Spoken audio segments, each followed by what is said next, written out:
Bem, senhores, vamos nós. Na aula de hoje, a gente vai conversar sobre um dos primórdios da química, as transformações químicas ou reações químicas. A química se propõe justamente a estudar as transformações que acontecem com a matéria, as reações.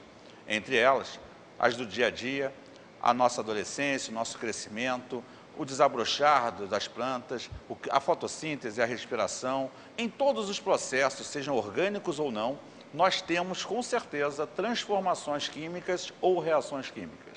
E como é que funciona a estruturação dessa reação? Como é a base funcional desse conhecimento? Vamos, então, começar colocando que toda reação química tem, por característica geral, gerar novas substâncias. Então, com certeza, se não houver transformação alterando a estrutura da matéria, não será reação química. Aqui eles propõem a você mostrar uma reação na qual uma molécula de H2, formada por dois átomos de hidrogênio, está reagindo com uma molécula de cloro, formada por dois átomos de cloro. Se há reação, vai haver uma transformação, quebra de ligações, e uma reorganização desses átomos, que ele propõe, está se formando um tal de HCl. Porém, na natureza nada se cria, nada se perde, tudo se transforma. Sendo assim, se você partiu de dois hidrogênios e dois cloros, tem que chegar a dois hidrogênios e dois cloros. Então você não produziu uma, mas duas moléculas de HCl. Por essa razão, você aprende que é necessário, em uma transformação química, equilibrar a mesma.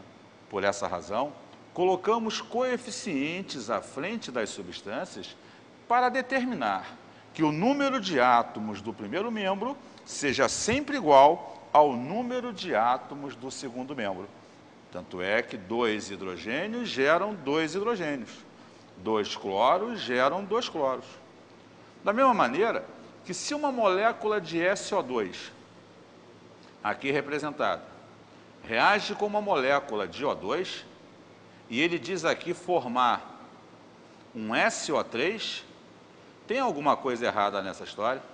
Porque se eu quebrei as ligações e esse oxigênio se juntou ao SO2, cadê o outro oxigênio? Enfiou aonde? Não dá para esconder ele.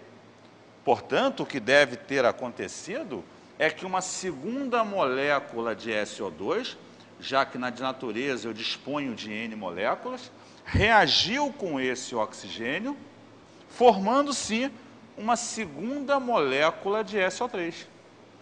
Portanto, eu preciso ser fidedigno com o que eu transcrevo no papel. Então, eu tenho que determinar para você que duas moléculas de SO2 reagiram com uma molécula de O2, produzindo duas moléculas de SO3, garantindo que a forma gráfica da reação química, chamada de equação química, seja fidedigna e demonstre realmente o processo que aconteceu. Mais à frente, na estequiometria, você vai aprender que essa proporção é fundamental para determinar as quantidades de substâncias envolvidas em um processo químico. Essa, então, é a estruturação fundamental do processo. Lembre-se, quando monta-se uma reação, o que está antes da seta são os reagentes ou primeiro membro. O que está após a seta, produtos ou resultantes. E a seta indica sempre o sentido em que a reação está acontecendo. Não esquecendo nunca que as letras minúsculas caracterizam os coeficientes que equilibram a reação, pois o número de átomos do primeiro membro tem que ser sempre igual ao do segundo. Até a próxima, um abraço.